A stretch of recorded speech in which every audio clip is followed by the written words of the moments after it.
Another part of Addison's disease that I struggle with is temperature regulation. I am either incredibly hot or absolutely freezing almost all of the time, with a little fluctuation in between.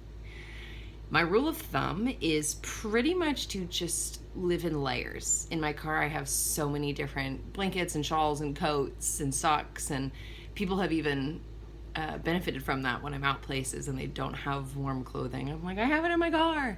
Or I have cooler clothing in the car, tank tops, swimsuits, anything you could possibly need. When I do get overheated, it takes me a really, really, really long time to reduce the heat in my body and to come back down, but I have found a couple tips in order to help with that, and also vice versa, and how to heat myself up.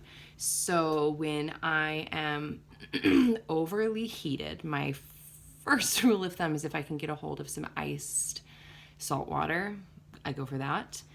If I'm home, I have an ice pack that I wear. It's supposed to be an eye mask, but I actually wear it over my forehead to cool me off, or on my neck.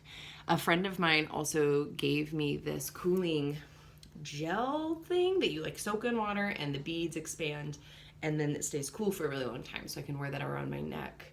Typically when I'm out hiking or camping, I'll wear that 24/7, and that's really helpful. And then I also strip down as much as I'm able to, depending on where I am. Try to go swimming if I can, if that's an option, or practice some cooling breath. So there's a lot of different breathing techniques through pranayama practice and in yoga that you can do to change what's happening in your body. And a good cooling breath is pretty much, you can just pretend like you're drinking out of a straw. It's a cooling breath, and you can make a straw with your tongue. I know not everyone can, but if you can fold your tongue, you can fold it.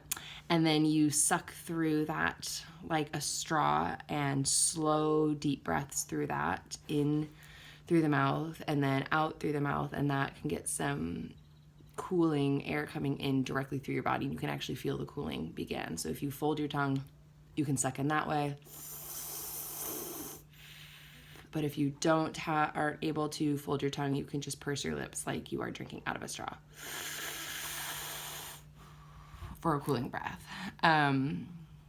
Now, the opposite. When I am freezing and I'm trying to warm my body up, layers like crazy, all the layers. I'll rub my hands together, add the heat and energy around to my body, as well as do some heating breaths. You can do some breath of fire or panting breath, puppy breath, where you can stick your tongue out and pant. That's a heating breath in the body, gets you stimulated and gets the blood flowing. And I think those are the things that I do to help. I'm sure there's more. My brain always thinks of more later. But those are the things that I do to try to help my body when I'm incredibly overheated or absolutely freezing. Thanks to Addison's.